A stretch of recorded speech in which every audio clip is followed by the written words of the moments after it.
Well, hello and welcome to this presentation on instructional strategies for supporting students with exceptional learning needs, otherwise known as ELN, in the textbook and in this presentation. Today we'll be covering strategies to support teaching them in the context of lectures.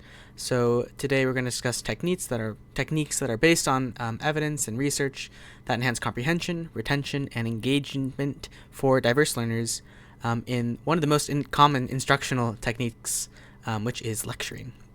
However, lectures can often be dense and difficult to approach for many students, and if it is simply just information coverage or reporting facts, then students might as well read a textbook.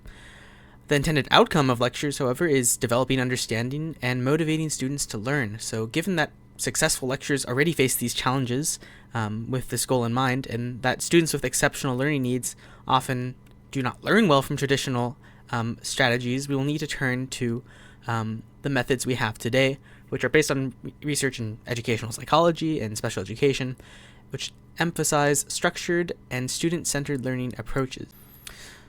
So just a little background and something that these strategies have in mind is that research shows that students benefit from the structured multisensory instruction techniques that we're about to see, and that the devices we use help reduce confusion, enhance memory, and improve engagement. So today we're going to cover 7 of these.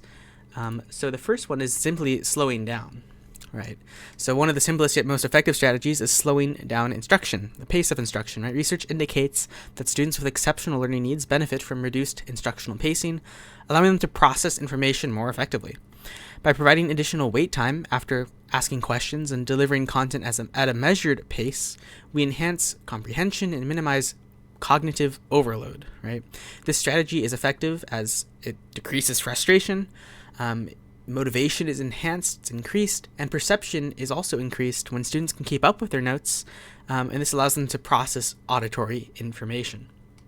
A similar technique is called the pause procedure, which, as the name implies, simply involves brief pauses periodically throughout the lecture. This was developed by an educational psychologist, David Rowe, to support students, especially those with attention deficits, by breaking a lecture into short segments, followed by brief pauses. At these pauses, he would allow the students to catch up on their notes and ask their peers for clarification and reflect on the material, or to write one thing down that they learned. Research shows that this approach, like the last one I just mentioned about slowing down, decreases frustration as well, as students can keep up with their notes, they're more motivated, and they see themselves as staying on track with the rest of the class. It also enhances perception and allows students to check in with each other to ensure their notes are accurate. Right? So this strategy helps maintain engagement and improve student retention. Next strategy is advanced organizers. So advanced organizers are structured previews that help students link new information to prior knowledge. So these can take the form of concept maps or mind maps, outlines, or introductory summaries. Studies suggest that when students have this kind of visual roadmap of what they're about to learn, their comprehension and retention of the lecture that they're about to sit through improve significantly. Advanced organizers give students a mental framework to categorize and integrate new material effectively. Another lecture strategy is cueing or highlighting critical points. So explicitly signaling important information helps students with exceptional learning needs to focus on key concepts. This means using verbal cues and phrases such as, hey, this is important here. Really make sure you pay attention to what I'm about to say. Or remember this fact for later, right? This draws attention to crucial details and helps students approach lecture material to understand what is really the key information, what's maybe kind of just context or background information, right?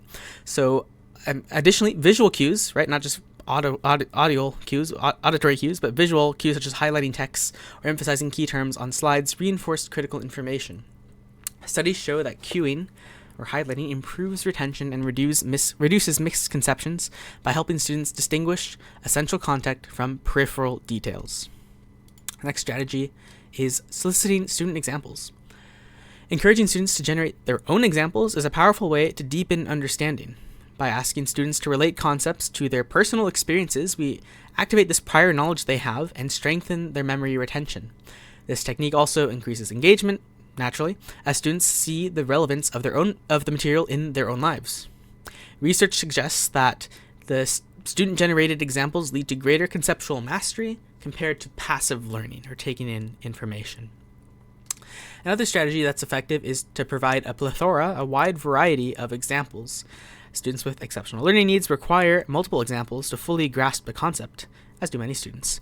Providing a diverse range of examples ensures that students can generalize their understanding across different contexts.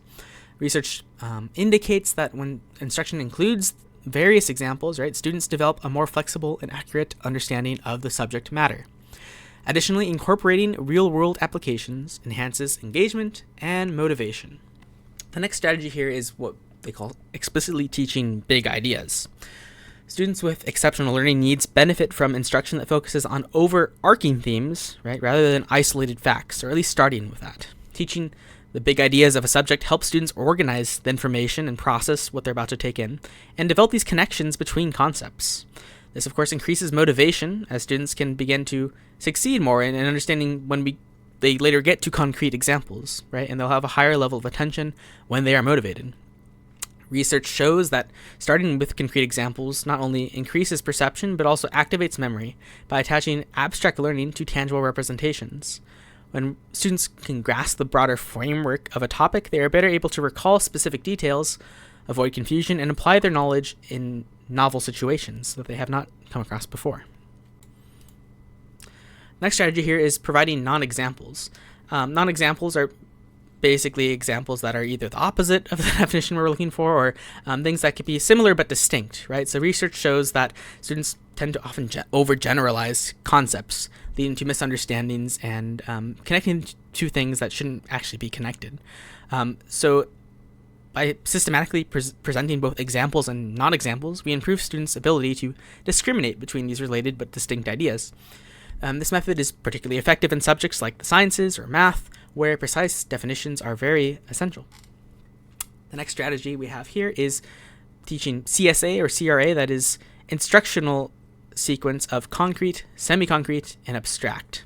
So this strategy is shown to be effective in increasing comprehension for students with exceptional learning needs because it deals with hands-on tangible examples before transitioning to visual representations or finally abstract symbols or concepts. Research in the mathematics in teaching mathematics demonstrates that this progression significantly enhances problem-solving skills and reduces cognitive overload. The next strategy is role-playing difficult content. So role-playing is kind of a fun and interactive way to help students grasp really complex ideas or ideas that are foreign to them. When students act out concepts, it not only deepens their understanding, but helps them to remember information better and engages, the whole of their person. It's for example, been widely used in foreign language classes, and skits are a great way for students to build a stronger understanding of vocabulary in both their second language and their native language. I remember these in my own Spanish classes.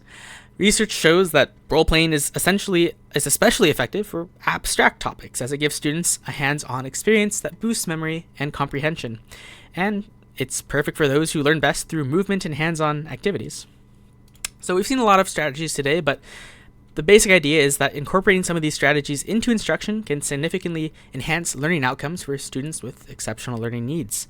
By slowing down or using student examples, cueing or highlighting critical points, focusing on the big ideas, right, these overarching themes, and implementing interactive techniques like role-playing, educators can create a more inclusive and effective learning environments for all students that they have in their classrooms. So thank you for your time and for watching this presentation, and I encourage you to explore these strategies in your own teaching practices.